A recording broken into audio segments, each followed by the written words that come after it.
Welcome to Legal Soundings, the podcast from Harbor, where leaders from across the legal ecosystem chart the course for the business of law. Whether you're navigating change inside a law firm, leading legal operations in-house, or building the next generation of legal technology, Legal Soundings is where insight meets action. All right, well, here we are, the Harbor Legal Soundings podcast. I'm Kevin Clem, and I am thrilled to be joined by two leaders in legal operations, gentlemen who I've known for quite some time, but thrilled to have them as our guests on our latest Legal Soundings podcast. So we're going to talk about legal operations, and we've got Adam Becker and Donovan Bell, who are both at very kind of different ends of their spectrum when it comes to legal operations and the organizations that they work for. So before we dive into some of the stories of their journeys and how they've approached legal operations, I'll just let them each do a brief intro. So Adam, let's kick us off. Who are you, where are you from, and what's your context for this conversation? I'm Adam Becker. I am Director of Legal Operations at Cockroach Labs here in New York City. And my part in this conversation is that Cockroach is a private mid-stage technology company of just over 500 people that's only been around for 10, 11 years. So my perspective may be from the kind of opposite end from my counterpart over there, who is... Hey everyone, I'm Donovan Bell. I'm the head of global legal operations at Intel, little mom and pop shop. Some of you may know about that works in the space of semiconductors and foundry. And so mostly my job's making legal feel like one team, even if it's thousands of people, dozens of countries, and an ecosystem of tools and vendors. So I'm really looking forward to this discussion today. Well, gentlemen, both of you have a role on this little small group known as the Corporate Legal Operations Consortium. So maybe take a minute and just a little context for your role within CLOC and the purpose of your focus there and kind of what that context brings to this broader conversation about legal ops as well. So Adam, what's your role at the CLOC board? So like Donovan, we are both on the board of advisors, which means we are temporary stewards for the direction of the organization. My focus since I've been on the board and even before has always been on the education and content aspect of what CLOC puts on, both at the large institutes, but also throughout the year, partnerships that we've had with you to put on educational things together and keeping our members, as up to date as we can on what's happening in legal ops and what you kind of need to know at any given moment during our ever-evolving journey in this realm. And you kind of head up a lot of the cohort in New York with no personalities, no energy. Just the colleagues in New York are super chill, super low key. Like there's no strong personalities in that group. Insert sarcasm emoji here. I never would get into any sort of city-friendly rivalry, but New York is full of the most amazing loud people. Concrete people. Jungle where dreams are made of, indeed. All right, yeah. Donovan, your role in CLOC. I love it. I too, as Adam mentioned, sit on the board, fortunate to be able to do so. I'm one of the newbies, just started my tenure on CLOC's board beginning of this year. And so really great to have, those such as Adam to really kind of show me the ropes and help me understand, how we can work together, to help elevate the industry of legal operations. I also am the co-chair of our Inclusion and Social Impact Council within CLOC, something I'm deeply passionate about, really focusing on how we ensure that there are kind of inclusive practices, how we help across industry incorporate some of those things. And one of the things I'm really proud of is CLOC Cares, which is a service project that was built out of this council and is now continuing to grow and expand and be leveraged across the CLOC global institutes, but also across regions in terms of really pouring in service. But also through this council, there's a focus on mentorship as well. And development of legal professionals in this space. And so again, very, very fulfilling and definitely something that really look to help elevate our industry. I love it. Yeah, thanks, Donovan, for that context and also for leading those efforts. Legal operations as a function is about service. Ultimately, at its core, it's about service back to the legal department, and the legal department is serving the business, ultimately serving the broader corporation, and how we can then serve the broader community as well is an integral part of this servant leader mindset that is, I think, so central to what legal operations is. So we're going to talk a little bit about legal operations maturity. And Adam, as you alluded to, in a privately held, more of a startup company, Donovan, this little chip manufacturer that right here on my corner of my laptop, Intel Core Ultra 7. So we've heard of Intel, but different ends of the maturity continuum, but also a lot of commonalities. So Adam, I'll start with you. Question on kind of how you thought about legal operations when you joined Cockroach. And at what point did you realize that this is something that we're going to be needed? And it's not just a matter of checking a list, but in light of kind of building a legal operations function at Cockroach, what did you do first? How did you think about moving through a maturity continuum in your time there at Cockroach Labs? So it's a combination. I mean, that's a lot of questions to say it's not, a lot of this is pre-Cockroach, right? I mean, I think my view of what legal operations both is and should be has been formulating since I started doing this over a decade ago, which is you see examples from other organizations. And I think at a prior job, I really kind of solidified what I think the role of legal operations as a function should be in a well-run legal department. And that's when I came into Cockroach, where there wasn't anything to kind of build on that and see if my vision had any sort of real foundation that could be applied. And I'm happy to say yes. I think good organizations, regardless of size, focus on the operational aspect.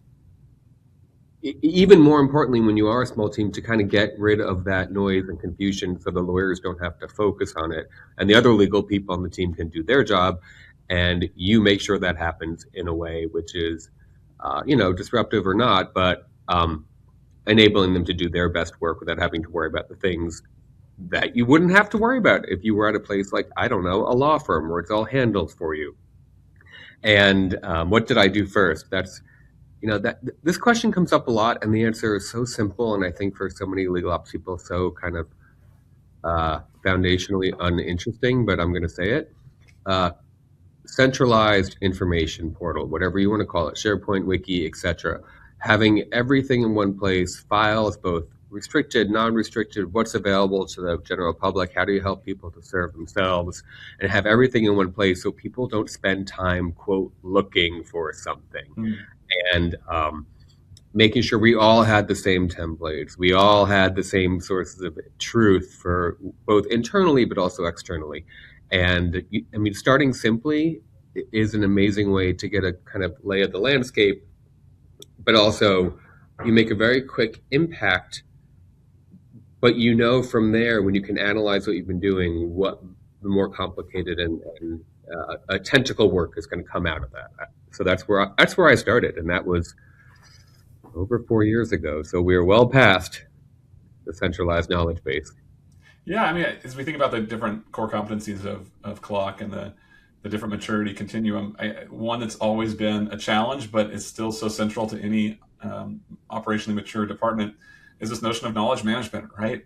What's the information that we have? Get it out of our heads, get it into something that we can then reuse and recycle and benefit from. Donovan, when you joined Intel, obviously a much larger organization, a lot more probably lineage of legal operations that you were stepping into. How did you think about making sure that legal operations continue to be a strategic value and impact to the business, and not just, swallowed up with the hundreds of people and the governance and the bureaucracy that can come with large organizations? How did you approach keeping it strategic and not becoming overly bureaucratic? Yeah, excellent question there. I think, when you look at Intel scale, right, maturity isn't, we have every function filled on a maturity model, right? It's really, do our lawyers and business partners behave differently because legal ops exists, right? So if the only visible impact is here's a new approval step or another dashboard, we've drifted into bureaucracy, right? So really, the signals of is it working is, does the business come to legal ops early? It's ironic. I heard our new leader, Pernabawa, who's our head of chief legal and people, had made a statement that really stood out to me in terms of if people aren't asking questions of you, then you have to question your value, right? And so, are they coming to you? And then that's kind of the key thing. So getting pulled into product go-to-market conversations, before a crisis, not after, is really a key there. Reusing instead of reinventing, right? So are there things that we already have established? But when I first came into the company, my focus was around this area of contracts. And that was something that was really key. And the key is, how can we introduce or increase, our cycle time and key workflows? But are you able to do that without an increase in escalations or exceptions, right? And so that's where I think you kind of find those areas that work and work well. And then you kind of keep that bureaucracy filter on, if you can, from a standpoint of every initiative has to have a simple bar, right? If this disappeared tomorrow, who's going to complain? If the only people that miss it is in legal ops, probably can question whether it's really necessary, right? So governance is necessary at scale. I will say that, but if it doesn't visibly enable the business and take smarter risks or anything like that, it just creates friction.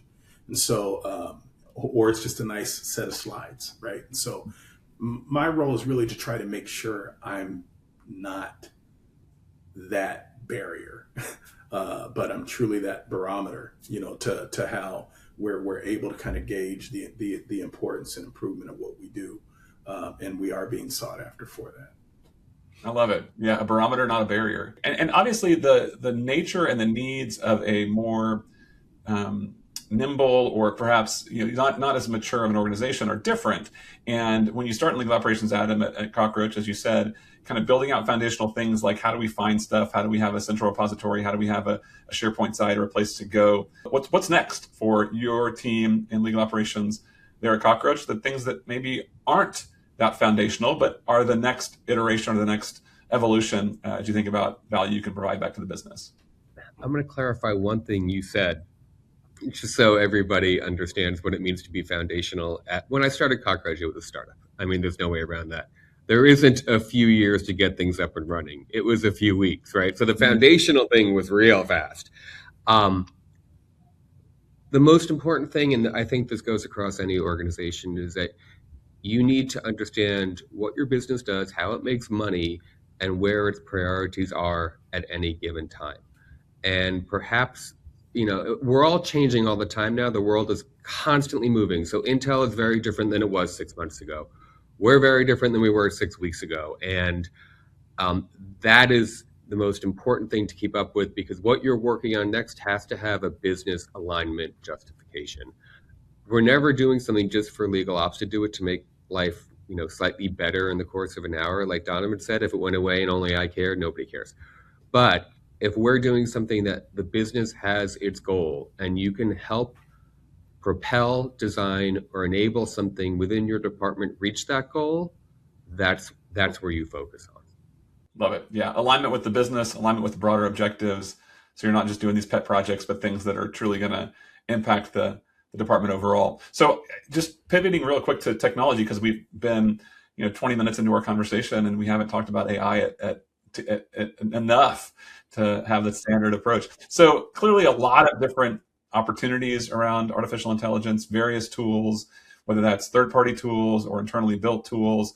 I think one of the challenges that legal operations leaders have is just trying to sift through it all and focus on where the impact can truly come, and not let it just be yet another piece of software in the toolkit, but something that is really changing how people think about operating day to day. So how should legal leaders think about whether AI initiatives are just adding maturity to the function or just yet another piece of tech? Yeah, I think really there's, three things that we can kind of look at when we think about, tech or AI initiatives. Is it maturity advancing from that standpoint? Is it reducing manual work, right? Is it improving the decision quality? And is it making our operational model, more repeatable across regions or business units?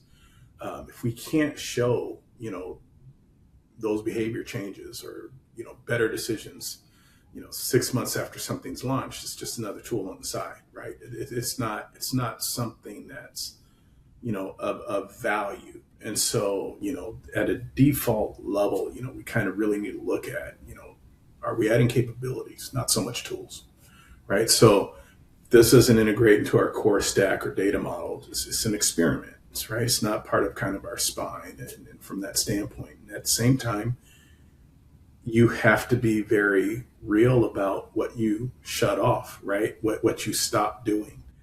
Every new tool should come with a retirement plan for something else. That's now. I say that it's much harder to practice what you preach at times, right? But I think fundamentally that should be at its core. And so being at a tech company, it just raises the bar, right? So we know our clients know exactly what good AI looks like. You can't just hand wave around the accuracy or governance or security. So that's the thing, is that we the upside to that is we're comfortable with that experimentation. The downside is that expectations are sky high. So we spend as much time on the change management and the risk controls as we do on the model, right? So I think that's just something that as I think about it, so framing AI kind of as how we should frame it, from a standpoint to leaders is, whatever your process, data quality are today, how do you have AI amplify that? So, what are we about to amplify, with everything we go into, when it comes to that? Donovan, I love the notion that when you put something else in, you got to turn something else off. I think often we get into a tech sprawl and there's just more tools and more to choose from. So it's almost, as opposed to my to-do list, it's to my to-don't list, right? What am I not going to do now that this new thing has been introduced? How can I reduce, simplify, streamline? And Adam, as you think about AI and where you guys are on that continuum, what's been impactful? Where are you thinking about the next thing? Again, so many different choices. You could analysis paralysis could overtake you if you try to find the perfect tool. How are you thinking about it in the context of your team? I was critical of kind of the first generation of 22 to 23. This revolution of AI, which, I'll say it here, you can quote me, was just a really prettier chatbot. And I've never been a fan of chatbots. Late last year, the game changed. Mm-hmm. And that genie is everywhere. So I don't think there's an option anymore to avoid it. It's really about figuring out what's right for your organization. When we talk about it here internally, there's kind of two aspects. There's general use AI, into your CLOCs and your Geminis and other things that you may have enterprise-wide. And then there's the legal specific ones. And we are keen on both. I will say there's probably more pressure now on, why do you need something specific why can't, a general AI tool do that for you? What's the shortcoming? And there is kind of a more of a process than there might have been before. With that also said, some of the tools we might have been looking at 4 years ago now, which don't have those capabilities, are starting to look less interesting and helpful. But it's a combination of the risk, the governance, and what you actually need. If I'm buying a legal AI tool, what can it do that, a CLOC cannot currently do? And, there are answers to that question. Another thing to consider is, where are you anyway? Redlining, AI redlining was not immediately embraced, and everybody found something that was wrong with it in the way that it worked.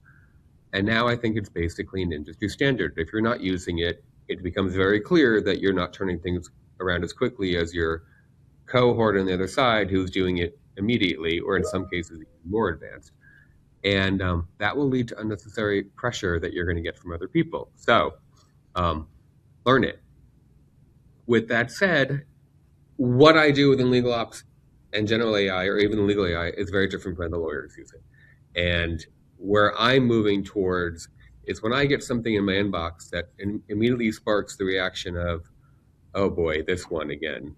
My first reaction is, can AI help me with this, or can it make it quicker? So, case in point, last night I built a skill in something because I said, I know I've got this coming tomorrow. I know I always have these 5 things I look for. It takes me 3 hours to get through this document. It's very data intense. Can I build something that can do that for me? And it turns out that I could. And that's the AI first mentality that we're really going for here. It doesn't do it for everything. There are many downstream implications from that, but it's kind of where we're moving towards as a company and a legal department. We're actually doing an AI hack next week, which I can talk about after that. I love it. Yeah, I want to hear more about what came out of the hack. Donovan, anything to add as you guys think about where you're focused on AI? I know we helped you guys a while back with some early AI chatbots, actually, believe it or not, when they were foundational. But kind of what's next as you guys think about your development of different solutions? Yeah, I think the thing I'll say is our focus has really been around truly being an AI-enabled legal department, right? So not just in one spot or a simple spot, but across our ecosystem, have we crafted or established a platform for the mindset shift of our department to be willing to adopt, to be willing to test and learn, to foster the psychological safety to go out and take those risks. That's been a huge foundational piece that's led to across our entire ecosystem, whether it be areas of trade and streamlining and leveraging AI to do that there, whether it be in our contracts, whether it be in our discovery, whether it be in all aspects or facets of how our department functions. We've got a project in there from an AI capability perspective of how can we leverage this, to either make us go faster, to make us get to a decision faster, or ultimately achieve this outcome more effectively. And so that's been something that really has been a proof positive of we're seeing those results, across each sector and that aspect. And that's been something that's been very helpful. So lightning round, we'll wrap this conversation up with some quick hit items. So this one may not even be on our predefined script, but given that, Adam, you're in a perhaps more, a smaller, more nimble, I'd say, and operation that has had to mature really quickly, as you said, right? You only had weeks. You didn't have a foundational matter of years. What would be your advice to someone else that's thinking about in their organization? Maybe they're not, they don't have a large team. They're just kind of getting things started. What would be your advice, having been through that? We got to move quickly. We got to develop maturity fast. What would be some advice to somebody that's in a similar spot, perhaps, than you were a couple of years ago? I don't think it's different from when I talk about big organizations. Listen and learn as much as you can, as quickly as you can. Hear what is really bothering people, what they're really worried about, not just your people, but their main customers as well. Synthesize that into what you need to focus on first. It may not be what I had to do. It may be something more complicated. I will say one of the things that I've learned, and like our friends in our little world know this, I don't believe in low-hanging fruit. I think if something's been hanging that low for that long, there's a reason nobody's touched it. But I do believe there are things that your legal ops mentality and focus can get improved well and relatively quickly to make a quick impact and to have people really start not only buying into you, but wanting you to do more to make their life better. But there isn't one answer. Donovan, what about you? Somebody who's in a big, complex, global organization trying to think about maturing their legal operations, a quick tip or not low-hanging fruit, as Adam said. Yeah, definitely. I love that, Adam. I just say, that don't give in to the myth, right? The myth is that you can buy maturity, right? You can't buy tools, but you can't buy maturity. That really does take, again, a foundational approach to how you approach the work that we do, the relationships that need to be built. It does require that. It's a contact sport in this space. All right, one final question. So what's one thing lawyers or broadly legal departments still get wrong about legal ops? What's one thing that you would say, here's a myth. We are so misunderstood, but here's the one thing that if we could take a message to broader legal departments and say, legal ops isn't X, it's Y. Fill in the X and the Y for me. I have a perspective, if you don't mind, Adam, is that, we're not here to take your work away, right? We're here to take the friction away, so that you can focus on the judgment calls that only you can make. That's really why we exist from that aspect. And I think that's sometimes the challenges is always this almost a guarding of, I don't know if I want you involved or included. And when you can understand that that's the play, we're here to help make life better. I think that then opens up a door for opportunity in that regard. Adam, what would you add? Slightly different take. This might be, the probably longevity of the establishments in a way. Where I agree with Donovan as in most everything. My job is to make our legal team's life a little bit better.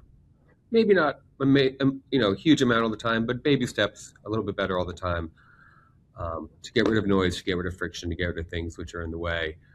But to your original question, the one thing that I still would love everybody to understand is we are magicians, but we cannot fix broken processes or things that stem from outside of our department, to which we actually have no control. And we spend, I think, probably too much trying to make things work for legal based on other broken processes outside. And that might be temporary, but I think people don't always get it. They think, well, you're a magician, you can fix anything. But if we don't have the say-so in a certain area, we are subject to its fault as much as anybody else in a way. But we can try to get it. Amen, Adam. That was a great answer. Thanks for listening to Legal Soundings. Subscribe for future episodes. You can find us wherever you get your podcasts. To learn more about Harbor's work across law firms and corporate legal departments, visit harborglobal.com.